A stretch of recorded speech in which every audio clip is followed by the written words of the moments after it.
안녕하세요. 오늘의 아침 묵상입니다. 오늘 로마서 4장 1절에서 8절 말씀 함께 묵상하도록 하겠습니다.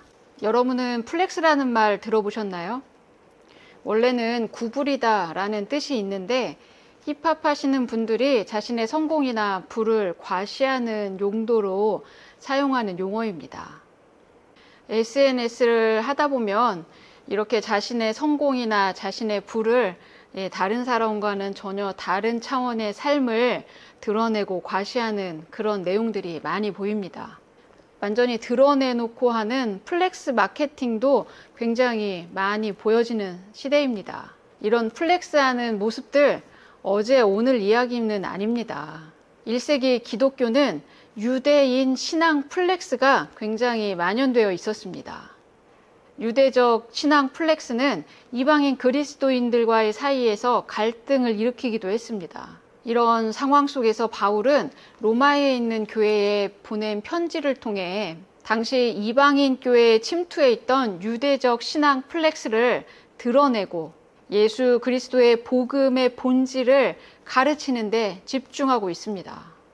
그 덕분에 우리는 바울 신학의 정수라 불리는 로마서를 만날 수 있게 되었습니다. 로마서를 시작하면서 바울은 복음은 하나님의 능력이 되고 하나님의 의를 나타낸다고 말합니다.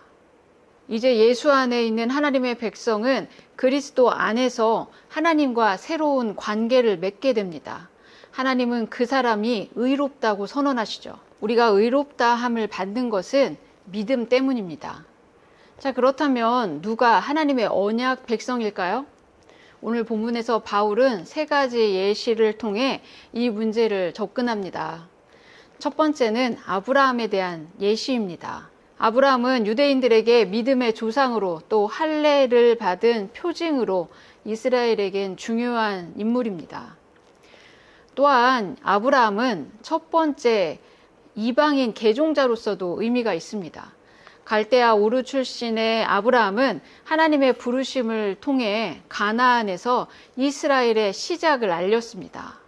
하나님은 아브라함에게 민족을 이루고 열방의 복이 될 것을 언약으로 주셨습니다. 그러나 그 과정에서 아브라함은 자신의 노력으로 이스마엘을 낳았죠. 그 이후에 하나님은 아브라함을 포함한 모든 남자들에게 할례를 명하시고 그 할례를 통해 하나님은 증표를 갖게 하십니다. 그래서 유대인들은 이 할례가 아브라함의 구원의 증표가 되었다고 말하지만 그러나 아브라함은 할례 전에 이미 구원의 은혜 안에서 하나님의 의가 되었습니다. 본문 1절에서 3절이 이렇게 되어 있어요. 그런즉 육신으로 우리 조상인 아브라함이 무엇을 얻었다 하리요? 만일 아브라함이 행위로서 의롭다 하심을 받았으면 자랑할 것이 있으려니와 하나님 앞에서는 없느니라. 성경이 무엇을 말하느냐? 아브라함이 하나님을 믿음에 그것이 그에게 의로 여겨진 바 되었느니라. 바울은 아브라함의 의가 하나님을 믿는 믿음 때문이라고 이야기합니다. 유대인들은 할례를 그들의 신앙의 플렉스로 주장하지만 아브라함이 받은 언약은 할례나 율법 때문이 아니라 믿음의 기초에서 맺어진 언약입니다. 계속해서 바울은 일하는 자와 보수에 대한 이야기들로 넘어갑니다. 본문 4, 5절이 이렇게 되어 있어요.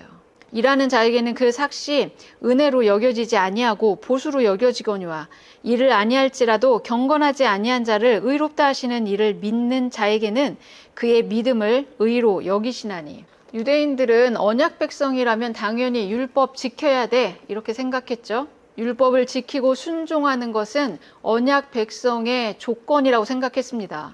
당연한 의무라고 생각했죠. 그러니 일하는 자에게 보수가 당연한 것처럼 율법을 지키는 자, 율법을 행하는 자에게 보상이 따른다고 생각했습니다. 그런데 일하지 않고 율법을 행하지 않는 자가 만약에 보수를 받고 은혜를 받는다면 어떻게 되는 걸까요? 유대인들이 볼 때 이방인은 율법도 모르는 불경한 사람들일 뿐이었습니다. 그래서 바울은 일하는 자, 율법을 지키는 자에게 초점을 둔 것이 아니라 의롭다고 은혜를 주시는 하나님의 행위를 주목하라고 이야기합니다. 계속해서 바울은 다윗을 예로 드네요. 본문 6절에서 8절입니다. 일한 것이 없이 하나님께 의로 여기심을 받는 사람의 복에 대하여 다윗이 말한 바 불법이 사함을 받고 죄가 가리워짐을 받는 사람들은 복이 있고 주께서 그 죄를 인정하지 아니하실 사람은 복이 있도다 함과 같으니라. 우리가 잘 아는 대로 다윗은 여러 가지 인생의 실패들을 경험했죠. 그러나 하나님은 다윗을 내 마음에 합한 왕이라고 평가하십니다. 왜냐하면 불법이 사함을 받고 그 죄가 가리워졌기 때문에 그렇습니다. 바울은 시편 32편을 인용해서 다윗의 예를 듭니다.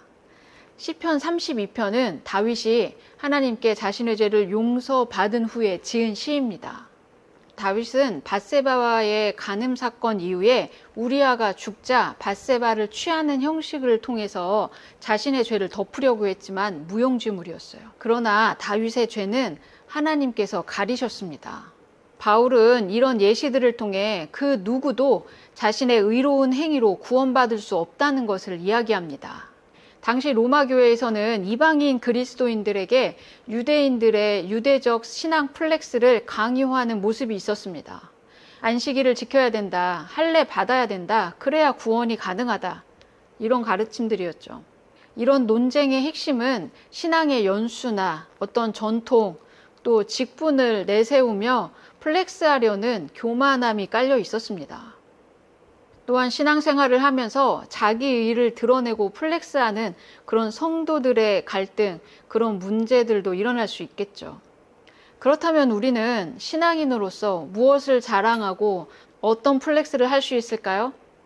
성경은 하나님의 이름을 자랑한다 이야기하죠. 또 바울은 나의 약한 것들을 자랑한다라고 이야기합니다.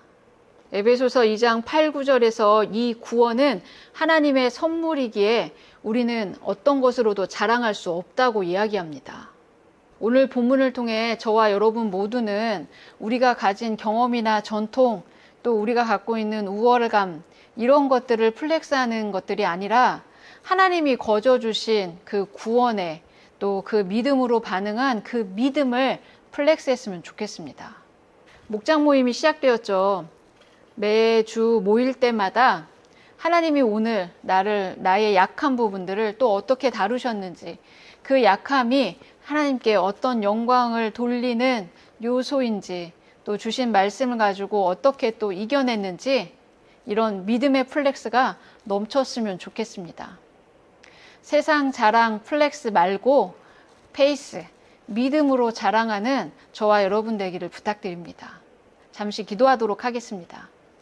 사랑이신 주님, 감사 영광 올려드립니다. 우리를 구원하시고 의롭다 칭하여 주시는 하나님의 그 은혜와 사랑이 오늘 우리 가운데 온전히 닿게 하시고, 다른 무엇보다 예수의 이름, 하나님의 영광 드러내는 귀하고 복된 인생들이 다 되어질 수 있도록 인도하시고 붙잡아 주옵소서.